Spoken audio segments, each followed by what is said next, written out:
Hello. Today is the last in our series of videos to commemorate the 155th anniversary of the end of the American Civil War. Today we talk about April 15th of 1865. The nation was woken up to grim news this morning as they learned that the President of the United States, Abraham Lincoln, had been shot the night before at Ford's Theater by John Wilkes Booth. After shooting the president, Booth had jumped over the railing of the presidential box, landing on the stage, breaking his leg. However, he was able to hobble out of the theater into the night, cross the river into Maryland, and meet up at Mary Surratt's Tavern for care and weapons. He had co-conspirators in the plot. There were two that were to kill William Seward, the Secretary of State, Lewis Powell, and David Herold. They went to Seward's house. Seward had been involved in a carriage accident some weeks previous and was recuperating at his home. Lewis Powell disguised himself as someone to deliver medication to the secretary and was allowed into his bedroom. Powell took his knife and stabbed the secretary quite severely, slashing him, but did not kill him. David Herold was part of the conspiracy because he knew how to get out of Washington, D.C. quickly. However, when Lewis Powell came out of the house, Herold was nowhere to be found. Powell was able to make it across into Maryland to Mary Surratt's Tavern, where he met up with Booth, and the two of them crossed into Virginia. And on the 26th of April, they were found in a tobacco barn in Port Royal, Virginia. The troops tried to convince them to come out. Powell did come out. However, Booth refused to, and the tobacco barn was set on fire.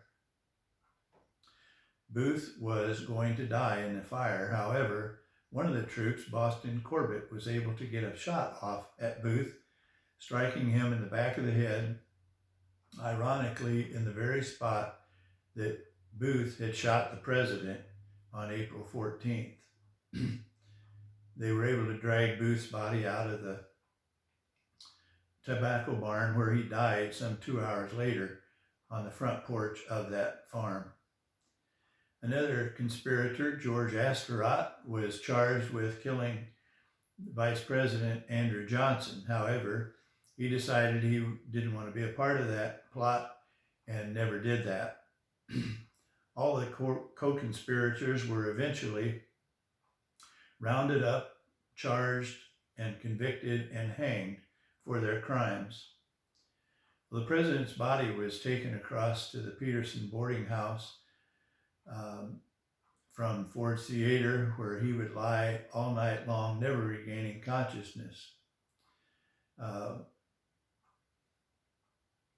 Robert Lincoln, Lincoln's oldest son, in 1864 had been in New Jersey on a train platform.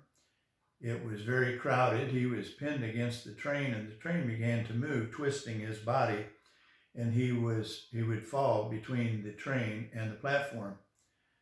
A man was quick to retrieve him, drug him to safety, and saved his life.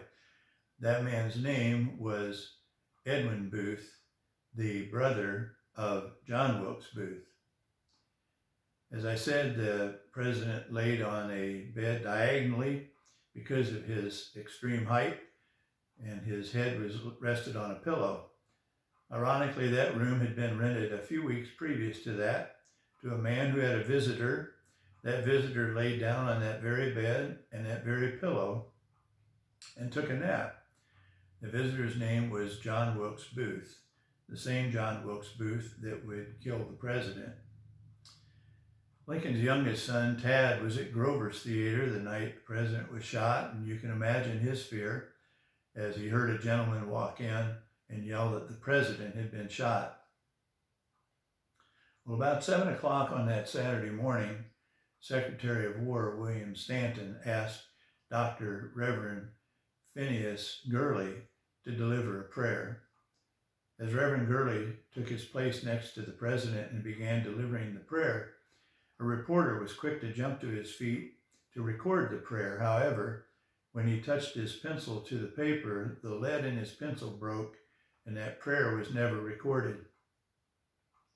At 7:22 that morning, April 15th of 1865, the president drew his last breath. Secretary of War Edwin Stanton was heard to say, "Now he belongs to the ages." The president's body was prepared for burial, taken to the White House, and then to the Capitol to lie in state. The president's third son, Willie, had died at the White House in 1862, and his body was placed on the funeral train along with the president's for the long train ride back to Oak Ridge Cemetery in Springfield, where they would be buried on May 4th of 1865. Thank you for joining us for these series of videos. God bless you, and God bless the United States of America.